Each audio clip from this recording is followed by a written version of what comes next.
नमस्कार, India voice देख रहे हैं आप और मैं हूं आपके साथ शिवम दुबे। इंडिया वॉइस के खास कार्यक्रम खबर दिन भर में आप सबका स्वागत है। बुलेटिन की शुरुआत करेंगे। आपको बता दें कि राहुल गांधी ने गुरुवार को प्रेस कॉन्फ्रेंस कर 4 जून को रिजल्ट डे पर स्टॉक मार्केट की गिरावट को बड़ा घोटाला बताया। उन्होंने इसकी ज्वाइंट पार्लियामेंट्री कमेटी से जांच कराने की मांग की है। राहुल गांधी ने यह कहा कि 31 मई को भारी स्टॉक एक्टिविटी थी। ये वो लोग थे जो जानते थे कि कोई ना कोई घपला हो रहा है। हजारों करोड़ यहां इन्वेस्ट हुए, 30 लाख करोड़ का नुकसान हुआ, रिटेल इन्वेस्टर का नुकसान हुआ। यह हिंदुस्तान का सबसे बड़ा स्कैम है। सुनिए उन्होंने क्या कुछ कहा। आज हम बड़ी इंपॉर्टेंट चीज के बारे में आपको कहना चाहते हैं। पहली बार हमने नोट किया कि चुनाव के समय प्रधानमंत्री ने, होम मिनिस्टर ने और फाइनेंस मिनिस्टर ने स्टॉक मार्केट पर टिप्पणी दी। प्रधानमंत्री ने 2-3 बार, 4 बार देश को कहा कि स्टॉक मार्केट तेजी से आगे बढ़ने जा रही है। होम मिनिस्टर ने सीधा कहा कि 4 जून को स्टॉक मार्केट आसमान में जाएगी, लोगों को खरीदना चाहिए। और यही मैसेज फाइनेंस मिनिस्टर ने दिया। यह क्रोनोलॉजी है। अमित शाह कहते हैं बाय शेयर्स बिफोर 4 जून। 19 में नरेंद्र मोदी जी कहते हैं stock market will break records on June 4। फिर 28 मई को रिपीट करते हैं। 1 जून मीडिया झूठे एग्जिट पोल रिलीज करती है। बीजेपी का ऑफिशियल जो इंटरनल सर्वे था वो उनको 220 सीट दे रहा था। तो ये इंफॉर्मेशन बीजेपी के लीडर्स के पास था। इंटेलिजेंस एजेंसीज ने 200 और 220 के बीच में सरकार को बताया था कि उनकी सीट्स आ रही हैं। 3 जून को स्टॉक मार्केट सारे रिकॉर्ड तोड़ देता है और 4 जून को खटाक से स्टॉक मार्केट अंडरग्राउंड चला जाता है। 31 मई massive stock activity, more than double what was there on 30th, more than double what was there on 29, 28। ये अनोमली देखिए। ये कौन लोग हैं? ये वो लोग हैं जो जानते हैं कि कोई ना कोई घपला हो रहा है।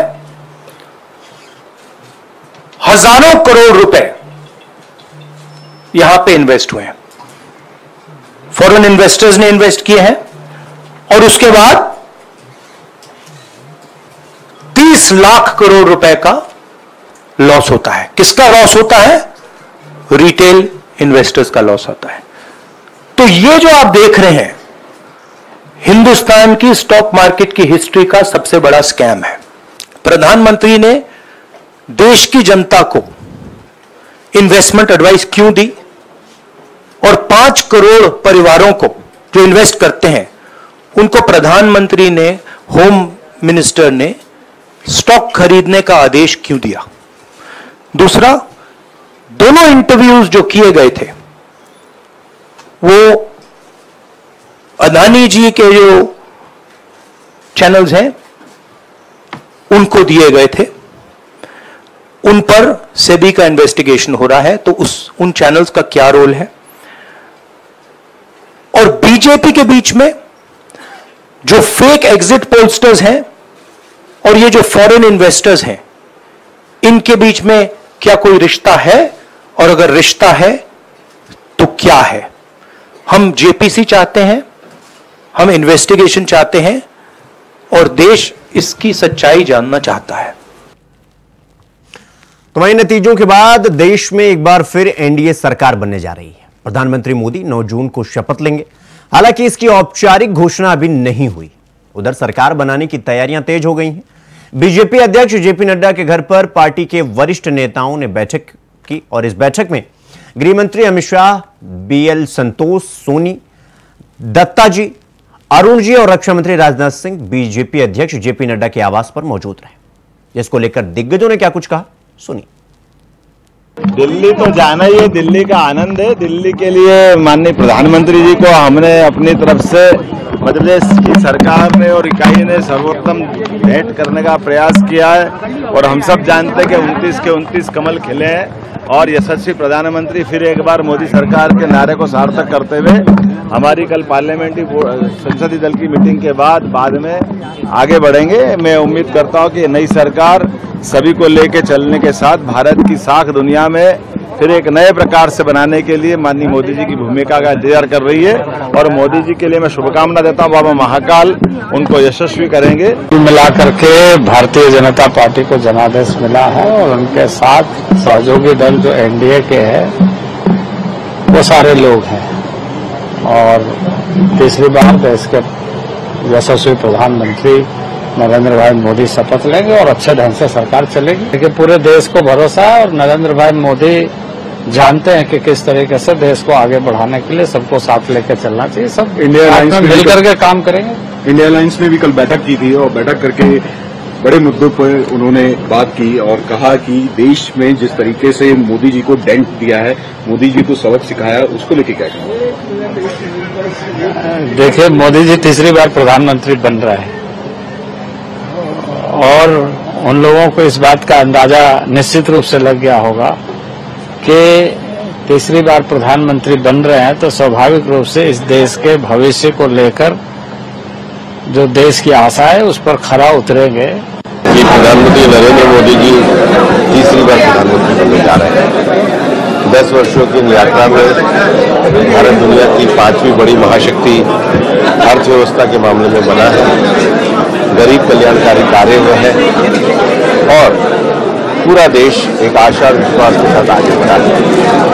भारत के नेतृत्व को बढ़ाने के लिए, भारत को विश्व शक्ति बनाने के लिए माननीय प्रधानमंत्री नरेंद्र मोदी जी के नेतृत्व में तीसरी बार सरकार बनने जा रही है। हम सब लोगों के लिए खुशी और गौरव का विषय है। चुनाव में परिणामों के बाद मेरा अलवर आ जाना हुआ। मैं तहे दिल से अलवर के मेरे सभी मतदाताओं को, अलवर की पूरी जनता को धन्यवाद देना चाहता हूं कि उन्होंने मुझे अलवर से सांसद प्रतिनिधि के रूप में चुना। मेरा लगाव और जुड़ाव और अब अलवर मेरा अपना निवास अलवर बनने जा रहा है और एक सांसद के रूप में जो मैंने अपने चुनाव के दौरान अलवर के लोगों से वादे किए थे उसको मैं पूरा करने का काम करूंगा। प्रधानमंत्री श्री नरेंद्र मोदी जी का ये तीसरा कार्यकाल भी बहुत यशस्वी होगा, ऐसी अपेक्षा है। उनकी नीतियां, उनका नेतृत्व इस राष्ट्र और विश्व के लिए ही मंगलकारी होगा, ऐसा विश्वास है। बात रहे कि सामाजिक, आर्थिक, राजनीतिक और वैश्विक चुनौतियों का दौर है और इसमें मोदी जी के नेतृत्व में भारत अपने पुनः जो अपनी उसकी नियति है उसके साथ साथ विश्व की भी नियति को सही दिशा में ले जाने का काम करेगा, ऐसा हम भरोसा रखते हैं। बाकी सभी विजयी हुए उम्मीदवारों के लिए भी शुभकामनाएं और जो पराजित हुए वो हौसला रखें, कभी न कभी उनकी भी विजय होगी। कोई भी अवसाद में न जाए, जिंदगी संग्राम है, लड़ना ही से पड़ेगा। जो लड़ नहीं सकेगा वो आगे नहीं बढ़ेगा। और निश्चित होगी शपथ, इसमें तो कोई डाउट नहीं है और इसीलिए आमंत्रण मिल गया है। सरकार की तैयारियां चल रही हैं, सरकार बनेगी। तो वहीं दिल्ली में समाजवादी पार्टी प्रमुख अखिलेश यादव का बड़ा बयान सामने आया है, जिसमें उन्होंने कहा कि उत्तर प्रदेश की जनता ने मुद्दों पर वोट दिया है और जनता के मुद्दों पर चुनाव हुआ है। बीजेपी की बड़ी हार यूपी में हुई है, जहां सवाल सरकार बनने का और न बनने का है। तो सरकारें बना करती हैं और सरकारें गिरा करती हैं। सरकार में बहुमत ना हो तो बहुत लोग को खुश करके सरकार बनाई जाती है। आपसे कहा कि खुश करने से सरकारें बन रही हैं, तो कोई खुश और भी कर सकता है। लोकतंत्र में और गिनती जब होती है तो आस और उम्मीद कभी खत्म नहीं होनी चाहिए। आस हमेशा बनी रहनी चाहिए, उम्मीद हमेशा रहनी चाहिए। मैं लगातार कहता था कि मंत्रिमंडल बदल जाए, मीडिया मंडल बदल जाए, कुछ चीजें नहीं बदल पाई हैं। अग्निवीर व्यवस्था तुरंत खत्म होनी चाहिए। सरकार को स्वीकार करना चाहिए कि उनकी गलती है कि उन्हें अग्निवीर जैसी व्यवस्था नहीं लानी चाहिए। और न केवल अग्निवीर व्यवस्था खत्म होनी चाहिए, बल्कि बहुत से नौजवान जिनको रोजगार नहीं मिल पाया, फौज में जाना चाहते थे, उन्हें उम्र की छूट भी देनी चाहिए। गिनती जिसके पास होगी, राष्ट्रपति उसी को शपथ पे बुलाएंगे, फिर गिनती बदल जाएगी, फिर कोई और शपथ देगा। ये क्या बात हुई? ये तो शपथ चलती रहती है। कन्नौज की जनता का बहुत धन्यवाद देता हूँ कि उन्होंने सकारात्मक राजनीति को दोबारा सकारात्मक राजनीति के पक्ष में मतदान किया। कन्नौज की सुगंध और महकेगी और दूर तक जाएगी। नेताजी रहते तो हमारे आपके लिए सब के लिए खुशी की बात होती है, लेकिन कुछ चीजों पे बस किसी का नहीं चलता है। लेकिन जहां कहीं भी नेताजी रहे होंगे या होंगे, उन्हें अच्छा लग रहा होगा कि समाजवादियों ने आज उत्तर प्रदेश में बहुत सीटें जीती हैं। पीडीए की लड़ाई बड़ी है और पीडीए के लिए लोगों को जागरूक करना, पीडीए आंदोलन के लिए लोगों को जोड़ना, पीडीए के तमाम सवाल हैं उनका जवाब सरकार से मांगना। मान लीजिए सबसे प्रतिष्ठित यूनिवर्सिटी जेएनयू है, क्या पीडीए परिवार वहां 15% से भी ज्यादा है? क्या 15% से भी ज्यादा है वहां पर? मान लीजिए और प्रतिष्ठित इंस्टीट्यूशंस हैं, उसमें पीडीए परिवार के लोग कितने हैं? तो पीडीए की जीत जरूर हुई आज यूपी में, लेकिन पीडीए को लेकर के लड़ाई जो लड़ी जा रही है वो लंबी लड़ाई है। जो बाबा साहब भीमराव अम्बेडकर जी लड़ते थे, डॉक्टर राम मनोहर लोहिया जी ने जो अपने जीवन भर लड़ने का काम किया, नेताजी ने वो रास्ता हम लोगों को दिखाया है, उस रास्ते पे लगातार हम लोग चलेंगे। मैंने आपसे बुलेटिन में रुकेंगे एक छोटे से ब्रेक के लिए। खबरों का सिलसिला जारी है, फौरन लौट रहे हैं। ब्रेक के बाद एक बार फिर आप सबका स्वागत है। मेरे साथ रुक करेंगे अगली खबर की ओर। लोकसभा चुनाव में उत्तर प्रदेश में बीजेपी का खराब प्रदर्शन को देखते हुए यूपी के प्रदेश अध्यक्ष भूपेंद्र चौधरी ने इस्तीफे की पेशकश की है। भूपेंद्र चौधरी ने जेपी नड्डा के सामने इस्तीफे की पेशकश की है। भूपेंद्र चौधरी की तरफ से यूपी में खराब प्रदर्शन की जिम्मेदारी लेते हुए इस्तीफे की पेशकश की।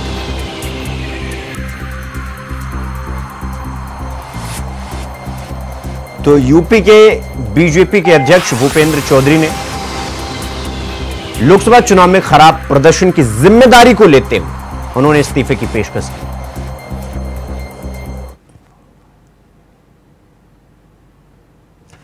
तो वहीं फिल्म अभिनेत्री और बीजेपी की सांसद कंगना रनौत को चंडीगढ़ एयरपोर्ट पर थप्पड़ मारने का मामला सामने आया है। जानकारी के मुताबिक सीआईएसएफ की एक महिला कांस्टेबल ने कंगना रनौत को थप्पड़ मार दिया।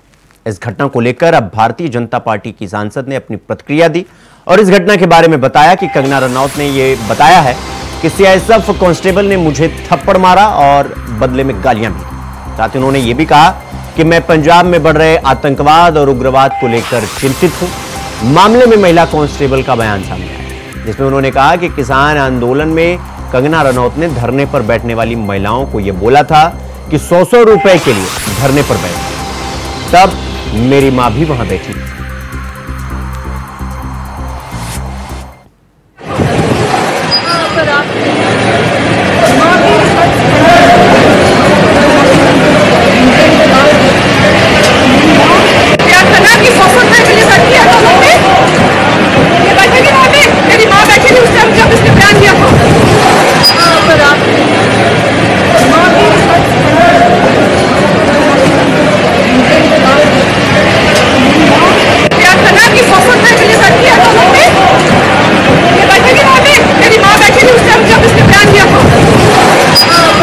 मुझे बहुत ज़्यादा फ़ोन कॉल्स आ रहे हैं, मीडिया के भी और मेरे शुभचिंतकों के भी।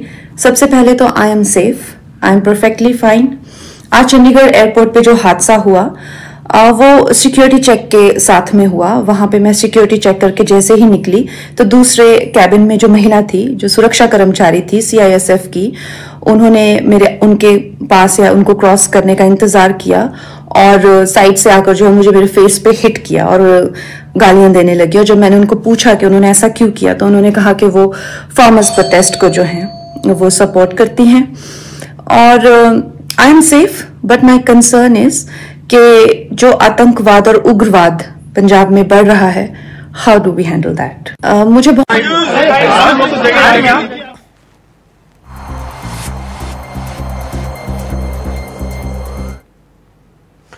खबरों में आगे बढ़ेंगे। आपको बता दें कि उत्तर प्रदेश में लोकसभा चुनाव के बाद इटावा अपने चागुर्जी आवास पर शिवपाल सिंह यादव पहुंचे। यूपी में लोकसभा चुनाव के परिणाम पर, इंडिया गठबंधन की जीत पर उन्होंने कहा कि उत्तर प्रदेश की सरकार की नैतिक स्तर पर इस्तीफा दे देना चाहिए। अयोध्या की जीत पर शिवपाल सिंह यादव ने मर्यादा पुरुषोत्तम, भगवान श्री राम मर्यादा पुरुषोत्तम थे और हैं, वहां पर जो चुनाव जीते हैं वो सेकुलर की ओर है। उन्होंने चुनाव जिताया है। पूरे फैजाबाद मंडल में अखिलेश यादव के नेतृत्व वाले दल ने भारतीय जनता पार्टी का सफाया किया। सुनिए उन्होंने क्या कुछ कहा।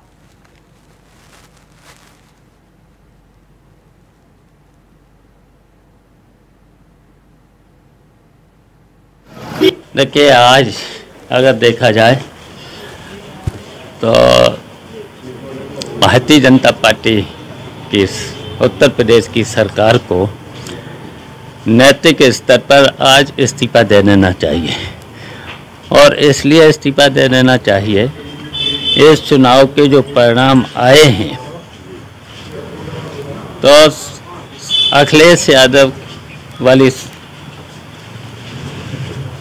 गठबंधन ने पूरी तरह से सरकार, आज अगर चुनाव हो जाए तो पूरी तरह से आज सरकार बना लेगी अखिलेश यादव के नेतृत्व वाली सरकार। देखिए, अयोध्या में मर्यादा पुरुषोत्तम भगवान, मर्यादा पुरुषोत्तम भगवान थे और रहेंगे हमेशा।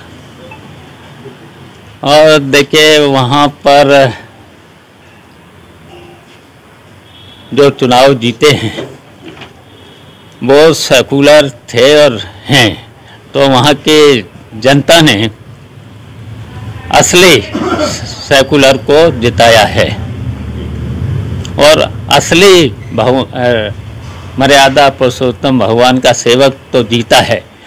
और वहीं पर वो ही नहीं, पूरे फैजाबाद मंडल में अखिलेश यादव के नेतृत्व वाले दल ने भारतीय जनता पार्टी का सफाया कर दिया है। अब देखिए, उन्होंने बीच बीच में जो टिकट बदले हैं उससे देखिए पूरे समाज ने समझ लिया था कि ये भारतीय जनता पार्टी से मिली हैं। और क्या उन्होंने जो कहा है तो मुफ्त में थोड़े ये टिकट दिया था। अखिलेश यादव वाली नेतृत्व वाली फिर से सरकार बना लेगी। और नहीं तो जो उत्तर प्रदेश में आज जो परिणाम आए हैं उनको देख लिया जाए, स्पष्ट विधायक कितने जीते हैं।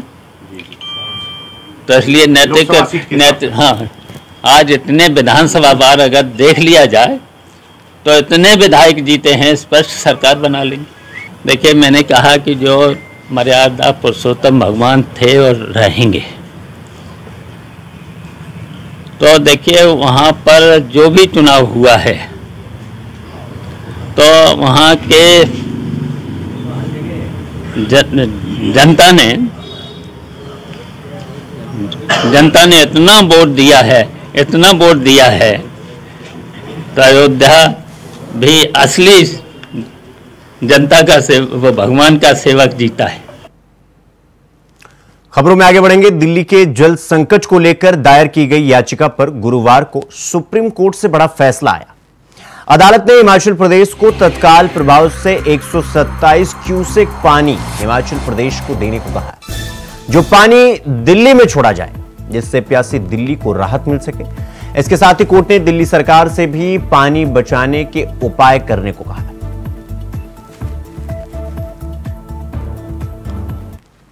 आम आदमी पार्टी की डर्टी पॉलिटिक्स जो पानी को लेकर लगातार बयानबाजी वो कर रहे थे, आज उस पर माननीय न्यायालय ने पटाक्षेप कर दिया, अपना निर्णय सुना दिया। दिल्ली के वासी एक एक बूंद पानी को तरस रहे हैं और पिछले 15 दिन से दिल्ली के मुख्यमंत्री अरविंद केजरीवाल और उनकी मंत्री आतिशी भारद्वाज या दूसरे मंत्री, उनका एक ही रोना था कि हरियाणा हमें पानी नहीं दे रहा, और हम बार बार साक्ष्य रख रहे थे कि हरियाणा अपना पानी पूरा देगा। ये लोग सुप्रीम कोर्ट गए, तब भी हमने कहा कि आप जाइए सुप्रीम कोर्ट, निर्णय वही होगा। और आज माननीय न्यायालय ने स्पष्ट कर दिया कि आम आदमी पार्टी और कांग्रेस के भ्रष्टाचारी गठबंधन की सरकार जो हिमाचल में भी चल रही है, उसको अतिरिक्त पानी देना पड़ेगा और वो पानी दिल्ली पहुंचेगा। उस निर्णय से ये स्पष्ट होता है कि पिछले 15 दिन में जितना झूठ आम आदमी पार्टी के मुख्यमंत्री और उनके मंत्रियों ने बोला है, दिल्ली वालों ने माफी मांगनी चाहिए। दिल्ली में मैं आज भी कह रहा हूं, दिल्ली में पानी का संकट आम आदमी पार्टी सरकार के भ्रष्ट प्रशासन के कारण है, उनकी विफलता है। टैंकर माफिया को बढ़ावा देना, टैंकर माफिया के माध्यम से पानी की चोरी करना, पानी का वितरण अगर मैनेजमेंट ठीक हो जाए तो दिल्ली वालों को प्यासा मरने की जरूरत नहीं पड़ेगी। लेकिन पिछले 9-10 सालों में अरविंद केजरीवाल ने पानी जल बोर्ड को अपनी आय का साधन बनाया, इसको भ्रष्टाचार का अड्डा बनाया। अगली खबर गोंडा से है, जहां भारतीय कुश्ती संघ के पूर्व अध्यक्ष और कैसरगंज के पूर्व भाजपा सांसद बृजभूषण शरण सिंह अपने बेटे करणभूषण सिंह की कैसरगंज लोकसभा सीट से जीत के बाद लगातार अपने आवास पर लोगों से मुलाकात कर समर्थन के लिए धन्यवाद दें। साथ ही क्षेत्र की जनता द्वारा बृजभूषण शरण सिंह को माला पहना करके बधाई भी दी जा रही है। तो वहीं मीडिया से बातचीत करते हुए पूर्व सांसद बृजभूषण शरण सिंह ने अपने बेटी की जीत को लेकर खुशी जाहिर करते हुए कहा कि सबसे पहले मैं देवीपाटन मंडल की जनता को बधाई देना चाहता हूं, क्योंकि देवीपाटन मंडल राम जन्मभूमि आंदोलन से सदैव जुड़ा रहा है। इस समय भी देवीपाटन मंडल की जनता ने 4 में 3 सीट बीजेपी को देकर यह साबित कर दिया कि राम के भक्त हैं, अयोध्या से जुड़े रहे हैं। इसके साथ ही उन्होंने कहा कि देश के अगले प्रधानमंत्री नरेंद्र मोदी ही होंगे, क्योंकि और कोई विकल्प नहीं। देवीपाटन मंडल राम जन्मभूमि आंदोलन से सदैव जुड़ा रहा और इस समय भी देवीपाटन मंडल की जनता ने 4 में से 3 सीट दे करके ये साबित कर दिया कि ये राम के भक्त हैं, अयोध्या से जुड़े हैं, अयोध्या से पुराना नाता है और भारतीय जनता पार्टी के झोली में से 4 में 3। इसलिए देवीपाटन मंडल की जनता को बधाई है, कैसरगंज की जनता को बधाई है और 6 बार मैं स्वयं, 1 बार मेरी पत्नी, बेटा विधायक, फिर बेटा सांसद, ये सब पूरे देवीपाटन मंडल की जनता का आशीर्वाद का परिणाम है।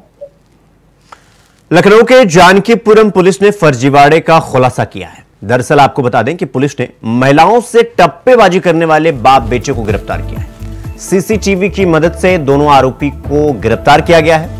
पुलिस आरोपी के रिश्तेदारों में भी पूछताछ कर रही है। आपको बता दें कि आरोपियों के साथ और लोगों के भी होने की आशंका जताई जा रही है और इसकी जानकारी प्रेस कॉन्फ्रेंस कर डीसीपी अभिजीत आर शंकर ने दी है।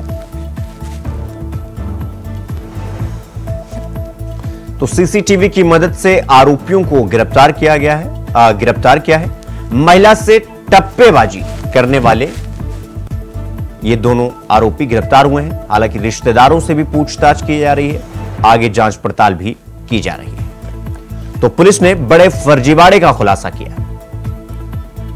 सीसीटीवी की मदद से आरोपी को गिरफ्तार किया गया है।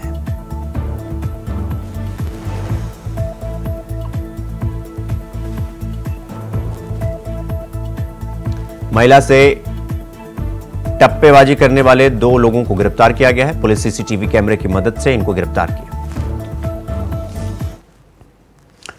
रुक करेंगे अगली खबर की ओर। सिद्धार्थनगर के सदर थाना क्षेत्र के सिविल लाइन के मुख्यालय पर भगवान शिव के मंदिर से शिवलिंग की चोरी हो गई, जिससे यह साफ पता चलता है कि चोरों के आतंक से भगवान भी अब सुरक्षित नहीं।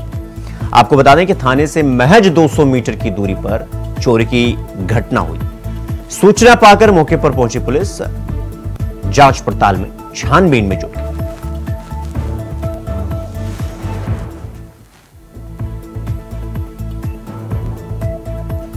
तो शिव मंदिर से शिवलिंग की चोरी हो गई और यह चोरी थाने से महज 200 मीटर की दूरी पर हुई। यानी कि चोरों को ना भगवान से डर है, ना इंसान से डर है और ना ही पुलिस से डर है, क्योंकि पुलिस चौकी से महज 200 मीटर की दूरी पर बने भगवान शिव मंदिर से शिवलिंग ही चुरा ली गई। तो चोरों को ना इंसान से डर, ना भगवान से डर। इंसान से डर ऐसे नहीं कि थाने के बगल से चोरी, और भगवान से डर इसलिए नहीं कि भगवान के मंदिर में भगवान को ही चुरा ले।